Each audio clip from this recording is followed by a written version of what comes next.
আপনি কি জানেন গলায় তুলসীর মালা ধারণ করলে মানুষ এই 6টি বিপদ থেকে রক্ষা পায়। শাস্ত্রর মতে তুলসীর মালা খুবই পবিত্র, আর ভগবানের ভক্তরা বহুদিন ধরেই গলায় এই তুলসীর মালা ধারণ করে আসছেন।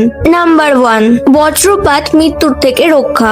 বিশ্বাস করা হয় গলায় তুলসীর মালা থাকলে বজ্রপাতের মতন মৃত্যুর থেকে রক্ষা পাওয়া যায়। নাম্বার 2, রোড অ্যাক্সিডেন্ট বা দুর্ঘটনার থেকে রক্ষা। অনেকেই মনে করেন তুলসী দেবী ভক্তদের রক্ষা করেন, ফলে বড় দুর্ঘটনা থেকে মুক্তি পাওয়া যায়। নাম্বার 3, সাপের ছোবল থেকে রক্ষা।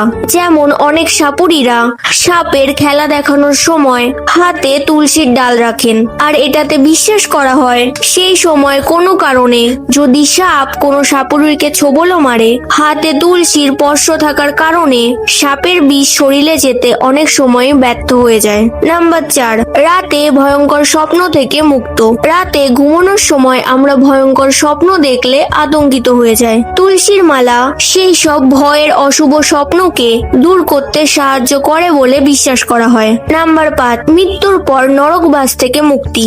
শাস্ত্রেও উল্লেখ আছে কেউ যদি ভগবানের খুব বেশি ভক্তও না হয়, তবুও গলায় তুলসীর মালা পরে মৃত্যুবরণ করলে তিনি মৃত্যুর পরে নরকবাসী হন না। এটাও শাস্ত্র মতে বিশ্বাস করা হয়। নাম্বার 6, স্নানের পবিত্রতার ফল। তুলসীর মালা পরে স্নান করলে সেই তুলসীর স্পর্শে জল পবিত্র হয়ে যায়। অসম্ভব তীর্থস্থানের পূর্ণ ফল লাভ হয় বলে মনে করা হয়। তাই অবশ্যই সবার তুলসীর মালা গলায় ধারণ করা উচিত। আপনিও যদি শ্রীকৃষ্ণর ভক্ত হন তাহলে কমেন্টে অবশ্যই লিখবেন জয় শ্রীকৃষ্ণ, আর ভিডিওটা অবশ্যই সবার সাথে শেয়ার করে দিন।